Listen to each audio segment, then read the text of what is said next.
Okay, hello everyone. How are you? I am Morgan. I'm the event manager with Politics and Prose, and we thank you all for being here during our first month of live events since the pandemic started. For a full list of all of our events coming up for the rest of the month and in April, you can check them out at politics-prose.com.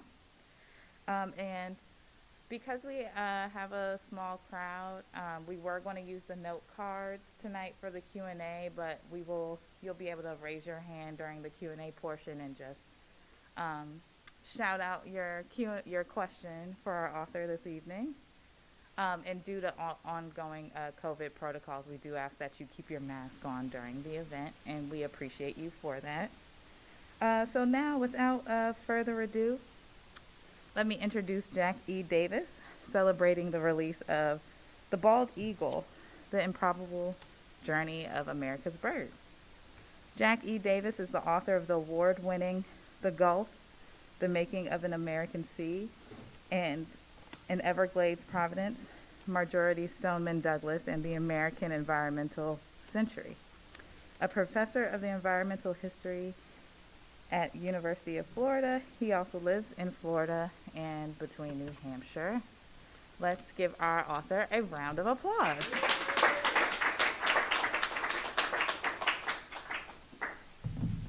Well, thank you for coming. Feels a little like old home day for me. I like to start the talk by telling folks, I'm supposed to stay here in front of this is also being streamed. I like to start the talk by telling people why I decided to write this book on the bald eagle. Do I need to leave my mask on? Okay, thank you. And so there are a few reasons. One of the reasons is that as an environmental writer, I wanted to write an environmental story that was more uplifting and positive than many of the past stories, and want to give readers a break from the usual negativity they encounter in environmental writing. And I have a rule in my classroom at UF: if your phone rings or dings, I get to answer it. So now I'm guilty of what my students are usually guilty of. And the bald eagle story is really an uplift. It's a true conservation success story. Another reason why I wrote it is because 10, 15 years ago, we didn't see a lot of bald eagles in the wild. They were truly a rare sight, and now we're seeing them everywhere. And as I say, they are when we see one cross in the sky, it's a poke the guy in the ribs next to you moment. And so since people are and bald eagle nest cams are the most popular wildlife cams in the world. And so since we're seeing more of them, I thought it'd be good for readers to know a little bit about the history of the bald eagle, or its history with the United States, but also its natural history. And I mean, who doesn't love the bald eagle also? Whether you're a red, white, and blue American, a birder, or a tree hugger, or all three of those in one, we love the bald eagle. And it really is a remarkable bird, as I learned while I was researching and writing this book. And the bald eagles across the world, there's some 60, I think 63, maybe 65 species of eagles across the world. And they date back millions of years. The bald eagle, the best evidence we have is that they've been around about 1 million years.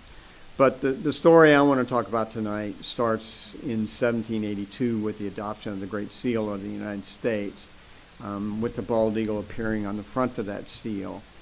And it took Congress 6 years to devise or to agree upon a seal that seemed proper for this young nation. And actually the United States was a year away from the Treaty of Paris, in which the country signed its peace with Great Britain. But on July 4, 1776, the Continental Congress formed a committee to devise a seal for this young nation. And it's a nation seal as its credential card. And it couldn't have picked a better committee, you would think. The members of that committee were Jefferson, Franklin, and John Adams. Stellar cast, right? But they failed miserably. And no, Franklin didn't want the turkey on the Great Seal. That's a myth. He wanted something altogether different. And I'm not going to tell you what he wanted, because I want you to read the book. But it will shock you. It blew my mind when I learned what Franklin wanted. So that committee failed. Two other committees were formed. They failed. And finally, in 1782, Charles Thomson, the president of the Continental Congress, desperate, knowing that America would be going to the peace table soon, was desperate for a great seal so they could stamp the peace treaty. And he's the one who came with the idea to put the bald eagle on the Great Seal, on the front of the Great Seal. In fact, his instructions say he wanted the American, quote, American bald eagle, end quote. And now, eagles on coats of arms and seals of nation states and heraldry date back to the ancient Greeks and the Romans. But when you look at those eagles, they're all non-ornithological. They don't represent any specific species. The bald eagle is the first one on a nation seal that is identifiable as a species. And we all know the bald eagle. It's easily identifiable with this white head and white tail, feathers, and dark body. And it was a brilliant choice on the part of Charles Thomson, because the bald eagle is truly an all-American bird. It lives in the wild nowhere else outside of North America. And again, it's highly recognizable. It's a charismatic bird. It conveys strength, courage, and freedom. So ideal for a new, this young republic. But also, it was a smart choice, because the bald eagle has this suborbital ridge or bony ridge above its eyes that for the species serves as a sun visor. But for us, it gives the bald eagle that "don't tread on me" stare. And just really perfect for this nation. And the bald eagle was an instant hit. The image of the bald eagle for the Great Seal was an instant hit among the American people. Before the Great Seal, you found eagle images appearing in the decorative arts and some business logos, but those were, again, non-species, non-ornithological, as I say, eagles. But the bald eagle after 1782 started appearing on everything. Now, obviously, government insignia, but also on business logos. It was hugely popular, and it remains so today. It's appearing on, of course, the Medal of Honor, the Boy Scouts, and the Eagle Scout insignia, sports team uniforms. In the 20th century, of course, automobiles and car tires, and eagles are the most popular sports team mascot. So Americans love the image, but while they love the image, they had a wholly different opinion of the species, the living species. Bald eagles are apex predators, and so they were treated like other predator animals, such as wolves and coyotes and mountain lions and bears, and all those predators were to be eradicated. And so a bald eagle seen was a bald eagle to be shot. They were accused of all sorts of crimes they were not guilty of. Even ornithologists, or naturalists as they were called in those days, but on into the 19th and early 20th century, Scientists were accusing them of carrying away livestock such as calves and pigs and sheep and chickens. Now they can carry away a chicken. They can lift a chicken. They can lift about 5 pounds maximum, a large bald eagle with momentum behind it, but they cannot lift a calf or a pig or a sheep off the ground. But there are all sorts of stories of them doing this. In fact, one ornithologist maintained in the 20th century, he knew of a bald eagle that carried away a sheep that weighed more than twice of the eagle, and the eagle carried it 5 miles. And mothers were warned, don't leave your infants unattended outdoors unless you want a bald eagle to steal it away to its eagle's nest. And McGuffey's Reader, which was a primer for immigrants in the 19th century, primers for immigrants wanting to learn English, but also for school children. Only the Bible was read more than the McGuffey's Reader. It had a story that was in the book for a number of decades of a young girl who was stolen away by a bald eagle, and the town rises up to try to save the girl, and the image that accompanies the story is of a girl that has to be 6 or 7 years old. And in 1908, Edison Studios released a silent film titled Rescued from an Eagle's Nest. And in this film, a lumberjack in the opening scene steps outside his cabin with his wife and his child early in the morning, kisses them goodbye, skips off to work to cut down trees with his axe over his shoulder, leaving his wife and child behind. The mother returns inside the cabin. The child continues to play outside on the ground. And in the next scene, this black eagle in the background swoops behind the cabin on wires. Its wings move about this speed. You can see this film on YouTube, by the way, in its entirety. But this eagle flies by and goes off camera for a moment. And, of course, this is in the days of silent films, and you can hear in your mind the organ in the orchestra pit rising into this crescendo. And suddenly in the next scene, the eagle swoops down and carries the child away that has its own wires, and the child is crying. It's not acting, it's actually crying. This is in the days before child actors had any sort of protection.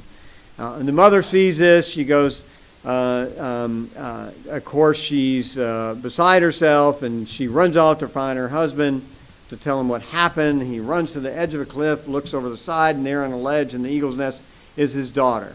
And he climbs down to rescue his daughter, and the eagle attacks him, and he's fighting the eagle. And another special effect of 1908, a club magically appears in his hand from one frame to the other, and he clobbers the eagle and kicks it over the ledge and celebrates.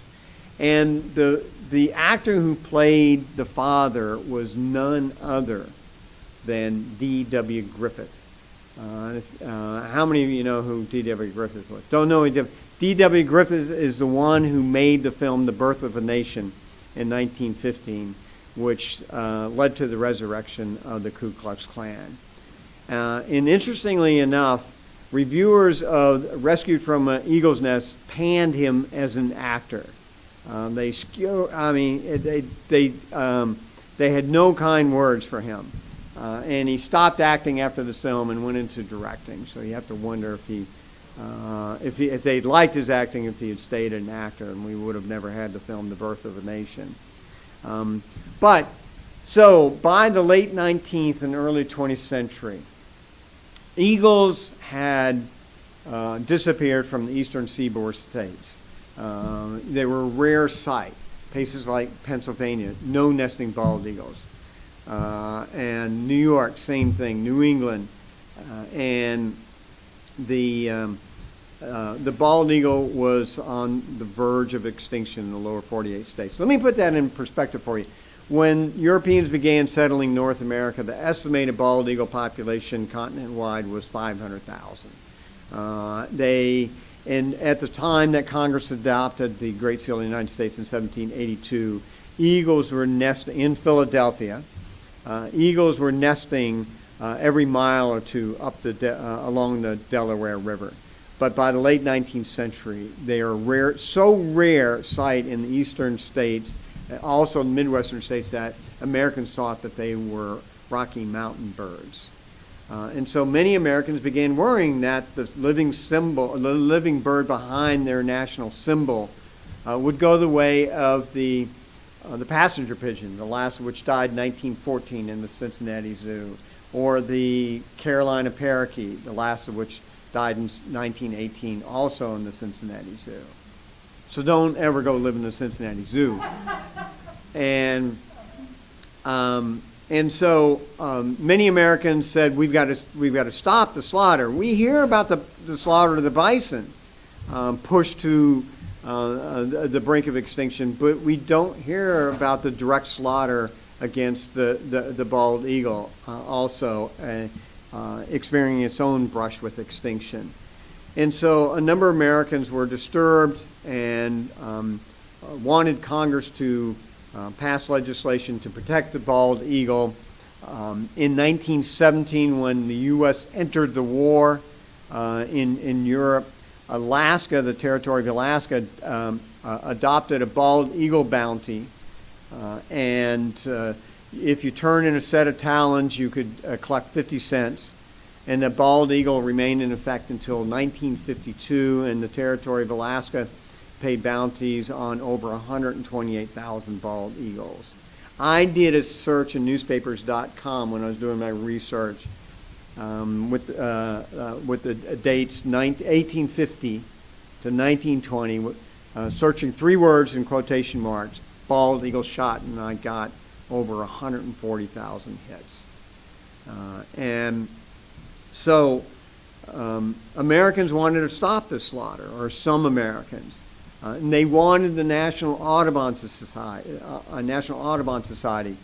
to push Congress.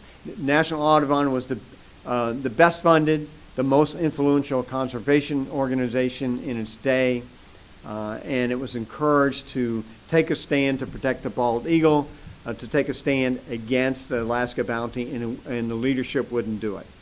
It refused to protect the bald eagle, or call for the protection of the bald eagle.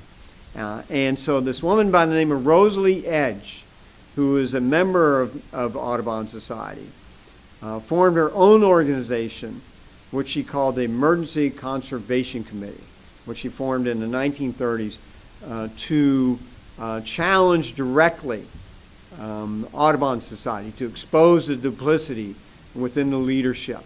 An organization that's supposed to protect birds, but it would not protect the bird behind the national symbol. And she succeeded. She and others succeeded in getting Congress in 1940, a year before America went to war against fascist tyranny, to pass the Bald Eagle Protection Act. The Bald Eagle Protection Act was the first federal legislation to protect an individual species. All protective legislation before covered multiple species, but the bald eagle got its own federal law. And so you could be heavily fined for harming a bald eagle, even sent to prison for doing so. That's 1940. And Congress recognized that if it had lost the living species behind this internationally recognized symbol of freedom, that it would have undermined the integrity of that symbol. That it would have been duplicitous, would have been disgraceful for America to lose its living bird of freedom. A bird that, in fact, this bird of freedom that, in fact, Americans have denied its own freedom. That's 1945. 5 years later, in August 1945, DDT was released to the general market. And by the 1950s, it was blanketing America. It was used in agriculture, forestry, but also in homes, and extremely popular pesticide, but also devastating for the environment, particularly for fish life and bird life. Birds began disappearing from many parts of America. And on the Gulf of Mexico, the pelican, which was the state bird of Louisiana, still is the state bird of Louisiana, disappeared from the Louisiana coast, the northern Gulf Coast, in the mid-1960s. Ospreys had disappeared. Bald eagles were disappearing. In 1963, the number of nesting bald eagles in the lower 48 was counted to be 487. 487 nesting pairs in the lower 48 in 1963. So once again, through an indirect assault at this time, bald eagles were pushed to the edge of extinction.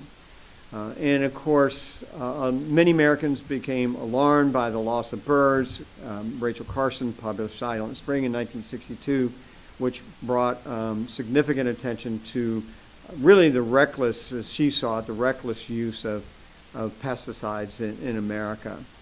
And finally, in 1972 was a real turning point in America's relationship with the environment, but also in the bald eagle's relationship with America. 72 was a watershed year. Congress increased the penalty for harming a bald eagle in that year. It also added raptors, including the bald eagle, to the Migratory Bird Treaty Act. Raptors had not been originally covered under the Migratory Bird Treaty Act. And also in 1972, the EPA, the first administrator of the EPA, William Ruckelshaus, banned the sale of DDT in the United States, which President Nixon supported. And also that year, Congress passed with decisive bipartisan support the Clean Water Act, and which President Nixon, interestingly enough, vetoed. But within hours, Congress, again with strong bipartisan support, overrode his veto. Now, the bald eagle is a fishing raptor. It'll eat birds, it'll eat land animals, but it really prefers fish. It builds its nest within 100 to 200 yards of water that has, healthy water that has food source. And in 1972, Maine was the only New England state with nesting bald eagles. Pennsylvania had no nesting bald eagles. Ohio had no nesting bald eagles. Very few southern states had any nesting bald eagles. Most of them did not, in fact. The Carolinas sporadically had one or two nesting bald eagles. Florida had a fairly healthy population. So the bald eagle needed help. And it could have all the protection in the world. It could have the Bald Eagle Protection Act, the Endangered Species Act, which was passed in 1973, and the bald eagle was listed early on. It could have the Migratory Bird Treaty Act protecting it, but without cleaning up its watery habitat, the bald eagle would not have been able to make a comeback. The Clean Water Act made a major difference. I witnessed that as a kid growing up on Tampa Bay in Florida. When I was a kid in the 70s fishing, it was hard to catch a fish. You rarely saw any bird life. You saw brown pelicans maybe and gulls, but you saw nothing. Saw no ospreys, saw no bald eagles. Rarely saw wading birds such as egrets and herons and spoonbills, the kind of birds you see in profusion today around Tampa Bay and other estuarine environments. But the bald eagle needed help. It needed its water habitat cleaned up. And in the year of the bicentennial, 1976, U.S. Fish and Wildlife launched a bald eagle restoration program that it launched in states across the country. Washington, D.C. had a bald eagle restoration program that was located at the Arboretum. Some teenagers who were members of the Environmental Conservation Corps were given responsibility of overseeing the restoration of the bald eagle population here. Essentially, eaglets were transplanted from healthy areas and raised in, such as at the Arboretum, in what was called hack boxes, which are these giant lion cages on stilts outdoors, open to the elements. And wherever at 5 weeks they were moved, 5-6 weeks, eaglets were moved from healthy areas and raised in these hack boxes, fed from behind a blind. And when they reached about 12 weeks of age, that's when they fledged. And whatever territory they're raised in, they imprint on, that in their mind becomes their natal territory. And bald eagles will return to their natal territory at breeding age to find a mate and build a nest and have their own brood. And that was hugely successful in New England, across the Midwest and the Mid-Atlantic states and down in the southern states. To the point that by 1999, the bald eagle population in the lower 48 was healthy enough for Fish and Wildlife to decide to take it off the endangered species list. Bureaucratic inertia in Washington, you guys aren't familiar with that, right? Delayed delisting until 2007, and when the population, the nesting population was in the lower 48 was approximately 10 to 11,000. So, huge, major comeback from 487 nesting pairs in 1963. In 2010, the bald eagle population quadrupled. In fact, today, the bald eagle population, not just the nesting population, but the larger population in the lower 48 is estimated to be well over 300,000. In Alaska, over 70,000. In Canada, between 70 and 100,000. So the bald eagle today, continent-wide, has the population is approximately 500,000, equal to the estimated population size at the time of European contact. Now, all those programs, yes, and it's not only because of what we did, for the bald eagle, our own changing attitudes, redemptive attitudes, if you might say, but also because of the bald eagle. The bald eagle deserves credit itself for its own comeback and or playing a role in its own comeback. They have what one might call ideal family values. They mate for life. They maintain a fidelity to their nest for life. As long as the nest exists, they'll return to it after every breeding season and refurbish it. They'll add on to it. They'll make it larger. They'll make it sturdier. One scientist in the 1920s measured a bald eagle nest in Ohio that was 8 feet across, 12 feet deep. And when finally the old hickory that it had been in for 35 years said enough is enough and collapsed, it weighed approximately 2 tons. And they also, bald eagles will tend to their young with such care, feed them so well that when they leave their natal territory between 16 or 20 weeks of age, they often weigh more than their parents. And they'll come back the next year because they remember their parents feeding them so, stocking the refrigerator with food, feeding them so well. They'll come back the next year looking for that food, but the parents will chase them away because they have a new generation they're focusing on.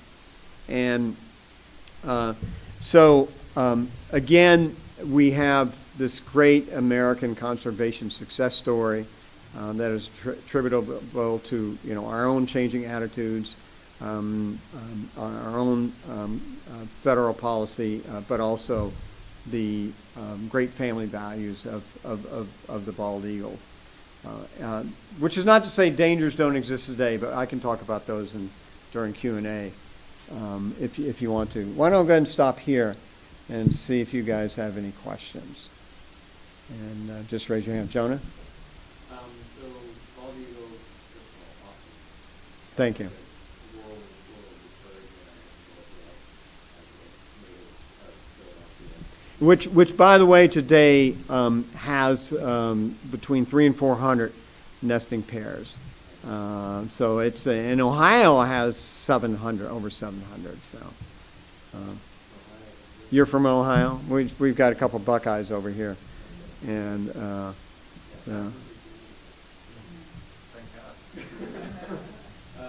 So, apex predator, as I understand it, typically is like that predator, which is basically the yeah, things below start to go haywire. Or yeah. can. What do we know what happens in the ecosystem if they sit on the top? Yeah, it's hard to because because they depend upon an aquatic ecosystem which had been devastated apart from the bald eagle. It's really hard to say what they're missing in action, if you will, their absence, how it might have affected. You would think that obviously wildlife that it preys upon would explode, the population would explode, but much of that wildlife was suffering anyway, and I can tell you what is happening now as the population increases, is that bald eagles, of course, they're obviously, as an apex predator, they're also an indicator species. They give us a sense of how healthy an ecosystem is. Whether or not, what kind of toll they may have on the fish life is uncertain. I understand that in some places that there are so many bald eagles that they're in a particular place that there are not enough fish for all of them, so they are turning their attention more and more to bird life, and they're having an impact upon the bird population in those areas. And in fact, there are some birds that are endangered or also at risk that are being harmed by this great conservation success story, if you will. Scientists are working, trying to, for instance, the plover, to regenerate the plover population. Yet they turn around, when they turn their backs, a bald eagle swoops in and flies away with the very birds they're trying to protect. So, but that's a good question. The science is actually, because bald eagles weren't around for so long, science is really and science was focused for a number of decades on restoration. Scientists are starting to learn things about the bald eagle that they didn't know before. There's still a lot for us to learn. Any other questions? Yes? I'm just really curious, how do you know or estimate the population of bald eagles? So you go by the nesting population, and what up through 2007, the state agencies, wildlife agencies, were conducting a census of the nesting pairs in there. But after they were delisted, many states stopped that. So now those states that are no longer counting the nesting populations rely on volunteers to do that. So a number of state Audubon groups have Eagle Watch programs in which they have been keeping track of the nests and a number of eggs, a number of hatchlings in each of the nests for a number of years. And so from those numbers, they estimate the larger size of the population. And the historical, maybe that's not true. Well, I mean, as far as historical, it's been, again, it's rough estimates, and because the 1963 was the first time that a nationwide, or at least within the lower 48 census, nesting census was conducted, but that didn't necessarily continue throughout the 1960s. And when Fish and Wildlife launched its, or a couple of years before it launched its restoration program, the state started counting nests. So, for instance, when I said earlier that by the turn of the century, the bald eagles were rarely seen in the eastern states. That information really comes from reading sources and reports, but no official census. And but you can read in these newspaper article after newspaper article in the late 19th and early 20th century, say in I give you one example of an article from, I think it was 1887, from the New York Times about New York City. 2 bald eagles appeared in the city in January, and the city was abuzz because nobody had seen bald eagles for years. And then of course, one guy decided, oh, 2 bald eagles in the city, I'm going to go shoot one. I'm going to go get myself a trophy. And he did, and I tell the story in the book. But you can read, well, that's one thing that's great about this database, fairly new database, newspapers.com, because it's a collection of thousands of local dailies and weekly newspapers. And you can read articles from that period which talk about how we haven't seen bald eagles in 20 years, or any other, yes, Carol? What kind of broader lessons can we draw from this success story? I'm thinking not just from the science from the science of conservation and the practice of conservation. So I'm thinking of fish and wildlife, I'm thinking of WCS, I'm thinking of Audubon. What sort of broader lessons that we can learn from the story? Well, one of the broader lessons is in fact that we can help a species come back that has had this brush with extinction. I think that's the greatest, one of the greatest lessons with the bald eagle restoration program. The hacking initiative that was used to bring bald eagles back has been used with other raptors as well. It proved its success. I mean, people weren't sure, scientists weren't sure that this would actually work, and it did. Another broader lesson is that science before the restoration of bald eagles in the late 20th century, or the population, didn't think that bald eagles would live near people, that it just wouldn't become habituated to civilization, if you will.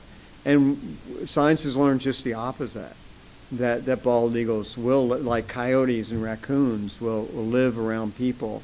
I mean, they nest in schoolyards and on golf courses and neighborhoods and parks and city parks, and but also like raccoons and coyotes, bald eagles thrive around human and certain human activity.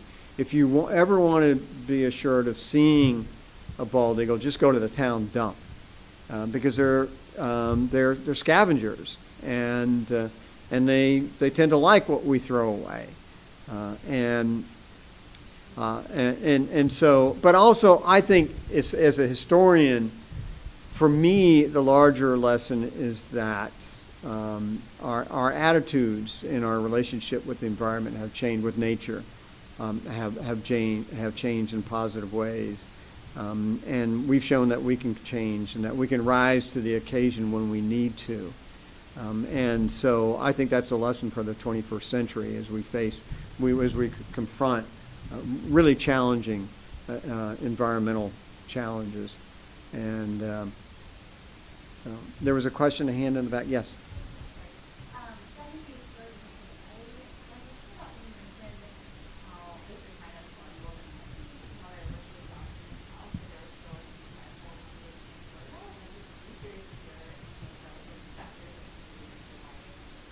It's a wonderful, why they stayed there, or why they, well, there was a significant decline in Florida. So here's the thing. Let me explain it this way. In the north, like for instance in New England, in 1982, a restoration program was launched in Midwestern Pennsylvania, and that restoration program involved relocating eaglets from healthy parts such as northern Michigan, Wisconsin, Minnesota, Alaska and Canada to Quabbin Reservoir, where the hacking program was in Massachusetts. And those eagles ultimately repopulated, and their offspring,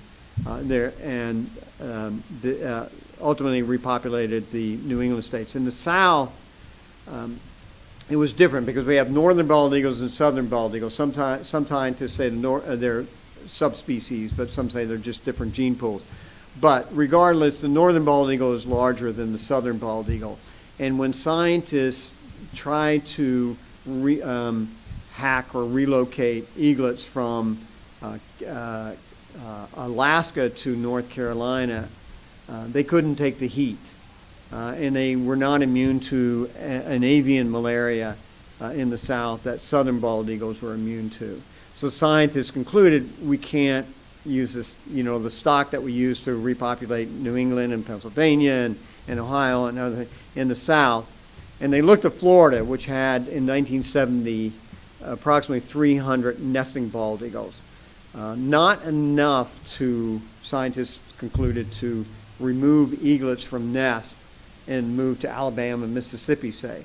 So they came up with a plan to remove the eggs from the nest and remove all the eggs in a nest early after they were laid. They're typically 2, sometimes 3, sometimes 1.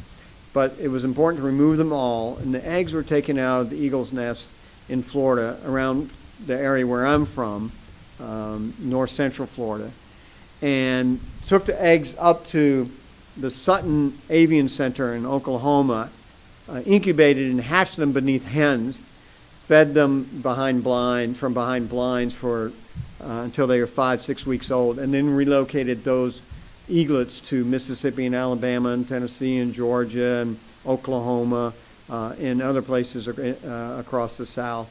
And the hatch rate of 275 eggs that Florida Eagles donated in a 4-year period was 100%. And so today when you see a nesting bald eagle in Alabama or Mississippi, you're more than likely seeing a descendant of a Florida eagle. Now the Florida eagles didn't lose any population because they removed all the eggs from a nest soon after they were laid, and the female would lay a new set. And so the Florida bald eagles were able to sustain their population. Today, the bald eagle population in Florida is approximately between 1,500 to 2,000 nesting population. Minnesota, by the way, has the largest nesting population in the lower 48, approximately 10,000. So, and Florida is number 2. So between 2,000 to 10,000. A lot of lakes in Minnesota. Any other questions or comments? Yes, Carol. Is there any evidence that climate change might be affecting the distribution of bald eagles? Probably will affect the distribution of bald eagles. What more than likely they, like a lot of wildlife, will move northward. The thing about a bald eagle is that it doesn't have any consistent migration patterns, so it's easy enough for it to, as long as it can find food, it will relocate to that food. A bald eagle northern bald eagles can take the winter as long as they can get food. And they're, as I refer to them in my book, they're the original ice fishers. They will break through ice, obviously not thick ice, but they'll break through ice to get food. And so it's easy enough for them to relocate, unlike some other species.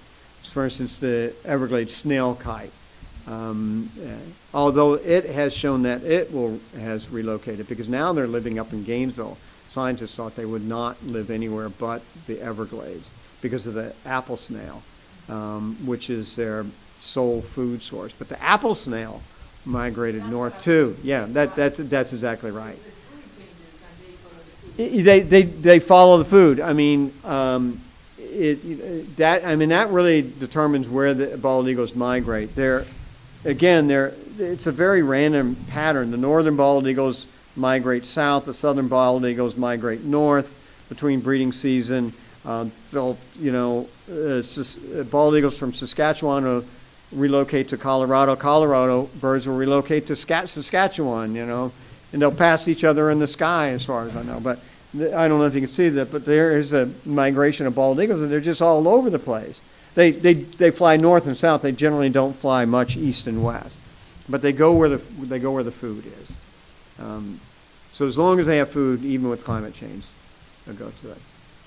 Anybody else? Question, comment? Yes.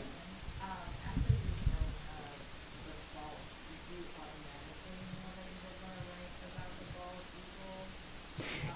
No, I didn't automatically know. But it came to me pretty quickly. I'm not sure where the idea for the bald eagle came from, but when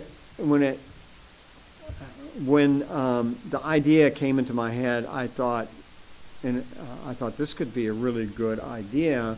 And I searched around. Nobody had written a book like this, so I saw a need there.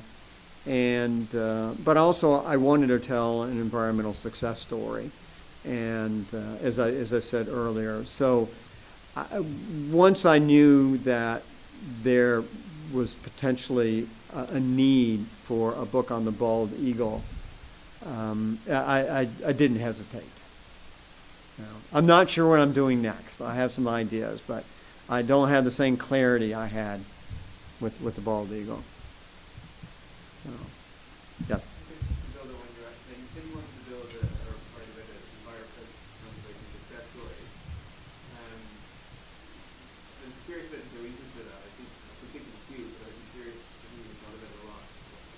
Why do you think that's important? Well, as I suggested earlier at the outset, a lot of environmental writing focuses on the grim and the tragic, and I think readers get enough of that, and they tend to shut down, and after a while, and then you have a very limited audience you can actually speak to, the choir, and I wanted to write a book that spoke to more than the choir, as I said, who doesn't love the bald eagle. And then also I just wanted that readers to know that there are successes from our past in our relationship with the natural world, and we can use them as examples, as positive reinforcement, as we deal with the challenges of the 21st century. So, and the next book I write is a good chance maybe a history of environmental successes. So, there we go. And when I tell people that, they get really excited. And it's not that this bird doesn't have its own. There isn't the grim and the tragic in its own history, but there's also redemption, and there's this great comeback story. And we talk a lot about how humans are the cause of all the tragedies, but we're part of the solution, right? And we don't hear so much about that. Yeah. And we need to hear more about that, because anybody can push things through. We can. Right. For all of these different Right. species and for the environment. So I think there is so need to hear more about the success stories and the power that we have. If we can destroy everything, we can also put things back together. I think to a certain extent. Yeah. And we need more voices. Yeah. An idea for it. Yeah. So thank you for that. Yeah. Well, thank you for sharing that opinion. So I think we're out of time. About 10 minutes. Anybody have any other questions, comments, eagle stories? I'm curious, has anyone ever tried to domesticate bald eagles? It doesn't. Yes, but it unlike the golden eagle, which there has been success, and other eagles, and falcons, of course. It doesn't work very well with the bald eagle, and the bald eagle is not as comfortable in close interaction with humans generally. Even rehabilitated birds that can't be released that are part of raptor centers or eagle centers. It's the rare member among those who feels comfortable around, a bunch of school kids coming in, or even just visitors. They didn't have to be as raucous as school kids. But some bald eagles just don't like being that close to. While they may live near, near neighborhoods and beside a highway or whatever, a lot of them don't generally like to interact closely with humans. Shoot. Right. But well, we can wrap it up earlier, and if you want, I mean, I'm happy to go on. I'll even take complaints if you have them.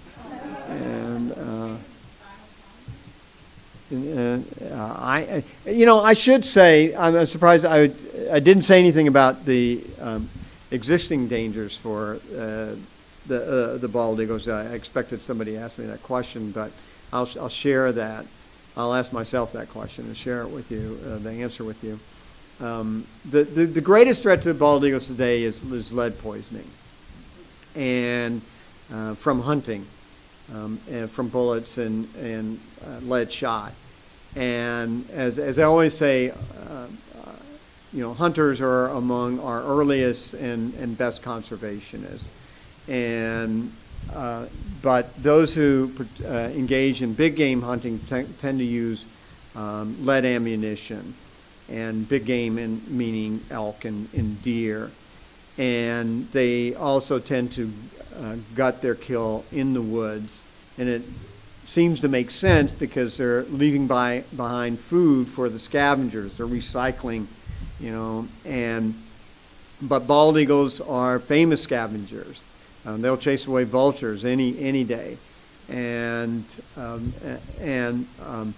but a shard of lead the size of a grain of rice can kill a bald eagle, and lead is the greatest danger to bald eagles, but also to California condors.